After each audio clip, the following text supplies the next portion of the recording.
नमस्ते। Studies of Indian sciences trust के तरफ से मैं पुष्पराग जौहरी आपका हार्दिक स्वागत करता हूं।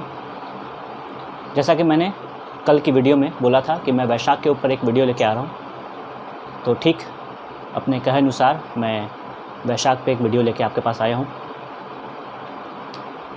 और ये बहुत ही आवश्यक था कि आपको वैशाख के बारे में मैं बताऊं, क्योंकि बहुत जगह वैशाख को लेके कई भ्रांतियां हैं और साथ ही साथ कई ऐसे प्राण शक्ति उपचारक के संस्थाएं हैं, संगठन हैं, उन लोगों ने अभी पिछले 26-27 अप्रैल को ही वैशाख पूर्णिमा मना लिया।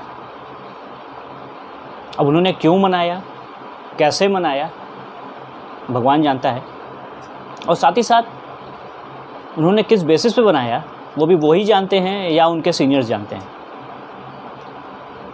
कई लोगों ने इस तरीके से मनाया है कि वही वैशाख पूर्णिमा है, उसी को पूरा उसका नाम दे दिया गया। खैर, उनकी जो करनी है वो जाने, हम इसके लिए कुछ नहीं बोल सकते। लेकिन उसकी वजह से जो लोगों में भ्रांतियाँ फैली है और साथ ही साथ लोगों में कन्फ्यूजन फैला है, उसको समाप्त करने के लिए ये वीडियो बहुत ही आवश्यक था। तो जैसा कि आपको बताऊंगा कि वैशाख क्या है। वैशाख आपको जानने की बहुत ज़्यादा आवश्यकता ये है कि वैशाख हिंदी नाम है।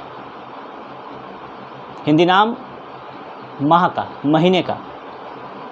हमारा हिंदू पंचांग अनुसार पहला माह जो पहला महीना होता है वो चैत्र का होता है और दूसरा महीना होता है वैशाख। तो वैशाख महीने को ही वैशाख माह या वैशाख कहते हैं।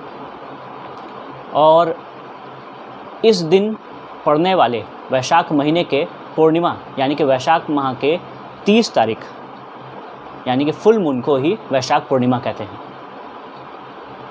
तो यानी कि हिंदू पंचांग अनुसार दूसरे माह का पूर्णिमा को ही वैशाख पूर्णिमा कहा जाता है।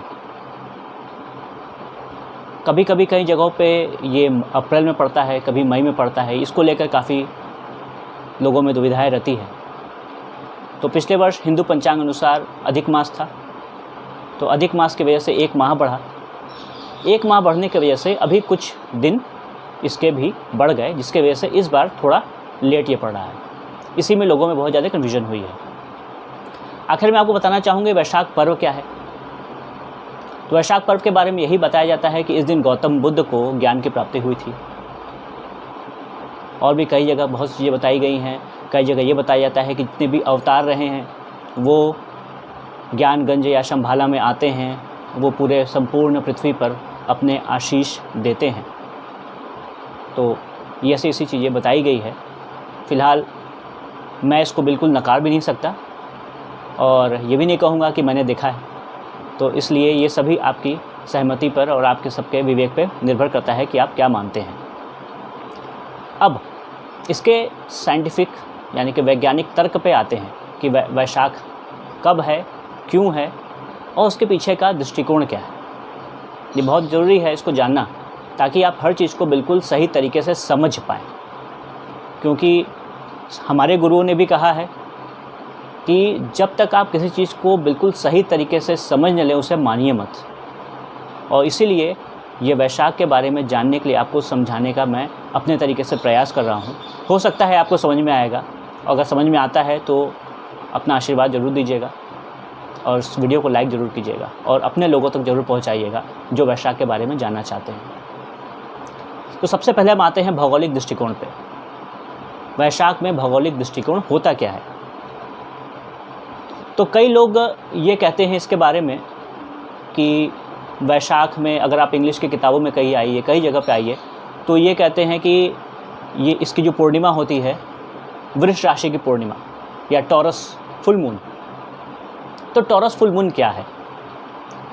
तो अंग्रेजी के अनुसार जो राशि होती है वो सनशाइन होती है, यानी कि सूर्य राशि होती है। तो इस महीने में यानी कि अप्रैल वैशाख महीने में जो सूर्य होता है वो वृष राशि में होता है।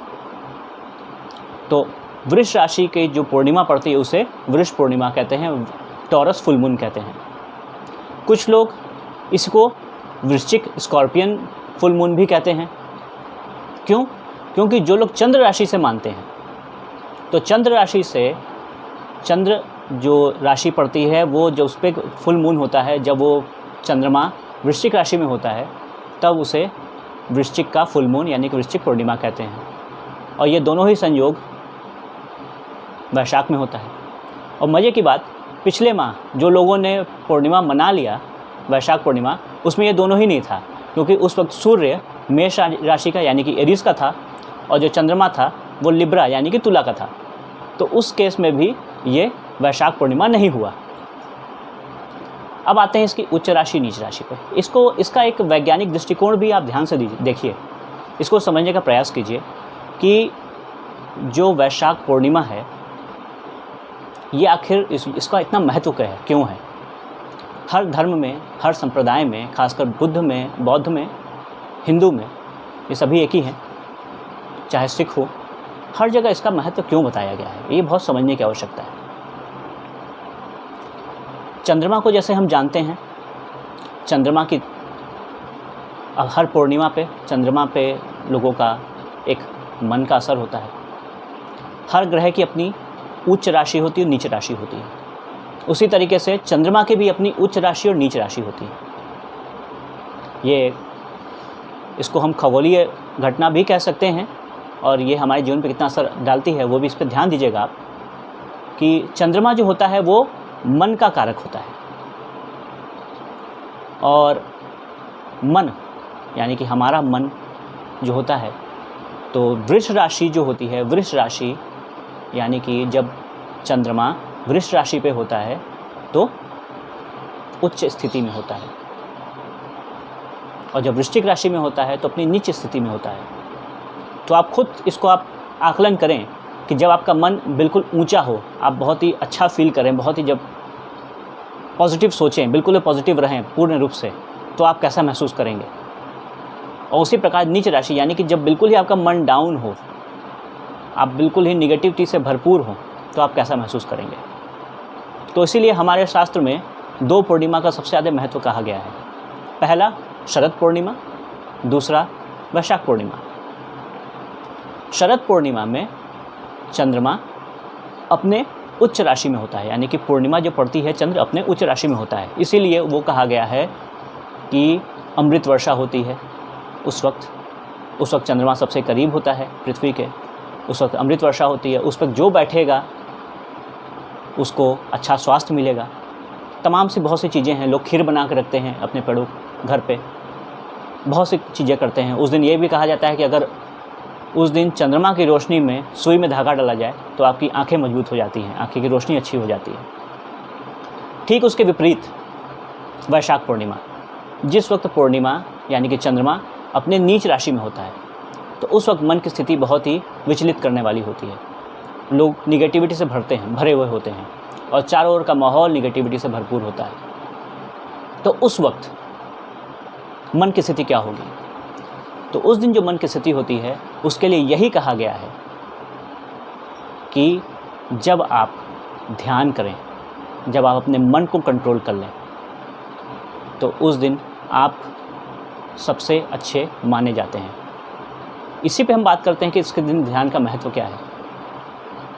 क्योंकि जब चंद्र अपनी नीच राशि में है, जब आपका मन विचलित होता है, तो हमेशा से हमें ध्यान करना चाहिए। ध्यान के बारे में सभी गुरुओं ने बताया है।